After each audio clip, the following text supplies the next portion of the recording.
Now, several months back at this point, one of the showrunners for the upcoming Amazon Prime series, The Rings of Power, which is of course set in Middle-earth and based on the works of J.R.R. Tolkien, they said of the series that it felt only natural to us that an adaptation of Tolkien's work would reflect what the world actually looks like. Which, along with some other things that were said and done, set off a storm of backlash, one that continues to rage on as we draw ever closer to the release of the actual show. And the reason why this angered so many is because they don't want it to be a reflection of anything, but rather they feel it should be a faithful, or as faithful as possible, representation of Tolkien's actual work. They want it to be an homage to him, not something that, in any way, shape, or form, is a commentary on the world in which we live today, especially a political one. This was even the attitude taken by Peter Jackson to pay homage to Tolkien when he created the Lord of the Rings trilogy some 2 decades ago now, even saying of it that we made a promise to ourselves at the beginning of the process that we weren't going to put any of our own politics or our own messages or our own themes into these movies. In a way, we were trying to make these films for him, not for ourselves. And by doing so, by making the movies for Tolkien, they were basically, by default, you could say, making the films for the fans of his work as well. And though, no, they are not absolute perfect translations from page to screen, though some changes were made to the story in the books, and some of them, mind you, I'm not a huge fan of, I do still love those films because for one, they're great films, but also because, quite clearly, the intent that comes through in those films is a love and appreciation for Tolkien's work, and to above all else capture the essence of the story that he told in those books. This is then essentially the very same thing many Star Wars fans have been wanting and asking for, that it more or less leave modern politics out of the stories it tells today, that it not be used as a soapbox to preach at us from, which of course always leads to at least some saying something along the lines of, but Star Wars not only has politics right in it, but George Lucas himself created it for political reasons. He created it to be a sort of message or commentary about the time he lived in. And though, sure, that is to some degree true, Lucas has said that he was influenced by the events of his time, as virtually anyone is or will be to at least some extent. Even Tolkien was, obviously, shaped by the events of his lifetime, including fighting in World War I. Though at the same time, Tolkien has also said he is not a fan of allegory, and has said that The Lord of the Rings is not meant to be one. Anyway, though, yes, writers will always be influenced by the world around them. That's just going to inevitably happen. And I'm not saying that the Star Wars being made today should at all cost avoid anything and everything resembling any sort of political message or the state of the modern world.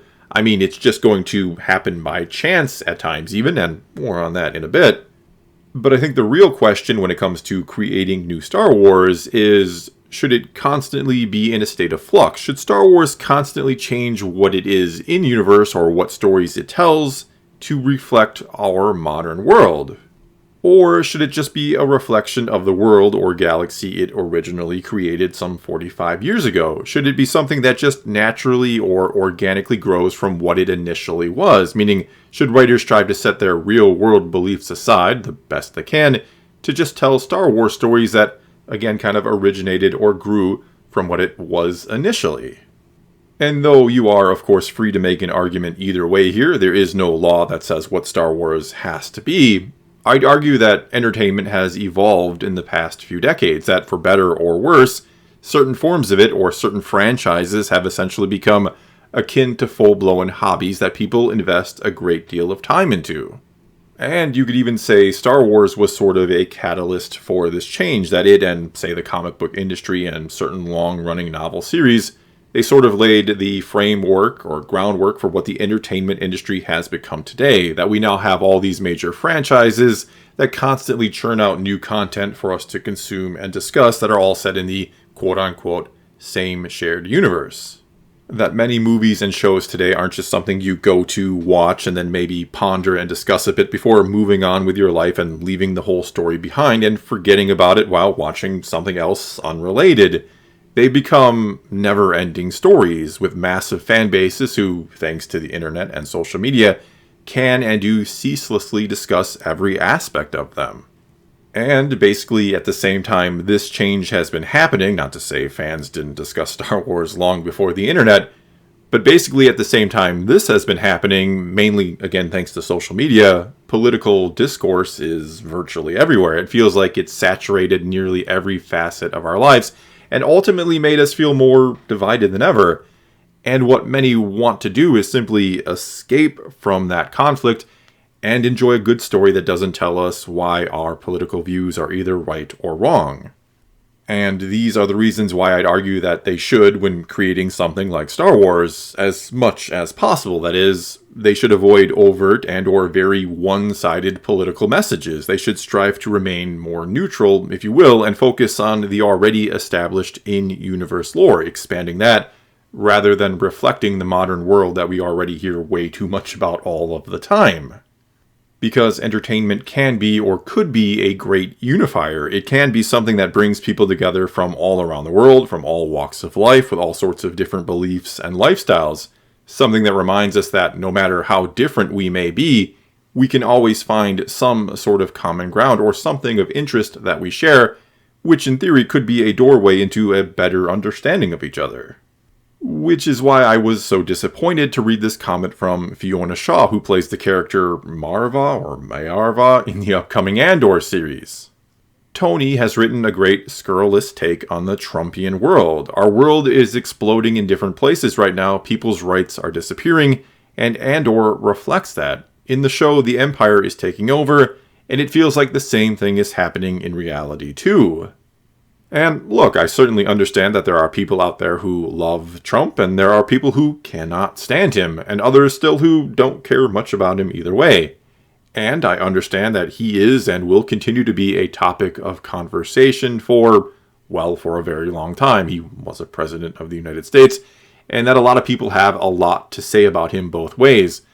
But the last thing I'd wager many fans of Star Wars want, is a commentary about him either way. And so I really, really hope that her comments are just her own interpretation of what the series is or will be, that Andor is about Trump from her point of view. That if that's your belief and mindset about Trump, you can just make it fit, if you will. That you can extrapolate the story Tony Gilroy has created onto how you feel about Trump and the current state of the United States or the world in general. But thankfully, I haven't seen anyone else attached to the series make any sort of comments about this one way or the other, which isn't to say that this isn't exactly what is or intended to be out of the Andor series, that it's not intended to be some sort of covert or overt commentary on Trump. But I would point out to Fiona Shaw or anyone else saying this, that Rogue One, the film this series is a prequel of, came out in December of 2016, a month before Trump was even elected president. Which means when that film was being made, he wasn't, of course, president or elected yet. So it's kind of strange to say that the backstory of that film is now a commentary on something that hadn't happened yet. It's even stranger still when you consider the Empire is first seen in the original Star Wars film from back in 1977, long before Trump was ever president. And, well, in case she doesn't know this, the Empire has always been the bad guys. They've always been led by Palpatine, who, he's been taking people's rights away and ruling with an iron fist again long before Trump. And doing that sort of thing, trampling on the rights of others, is just universally considered a bad thing by any decent person. Lucas has even said that he wanted the prequels to show how quickly and easily democracy can morph into a dictatorship if people aren't careful. And fun fact here, Lucas started writing those films, the prequels, in the mid-90s when Bill Clinton was president. And the first one came out in 1999 when he was still president, and a year and a half before George W. Bush would be elected. Though that doesn't stop people from saying that the prequels are a commentary on the Bush presidency and the post-9/11 world. Even though, again, work on them began long before any of that happened or could have been foreseen. And the first film came out long before that happened as well, which isn't to say none of it could have been reflected at all in the later two films in episodes 2 and 3 of the prequels, though it being reflected in episode 2 might be a bit of a stretch considering it came out less than a year after 9/11, which means I don't know how much Lucas in that final year decided to change episode 2.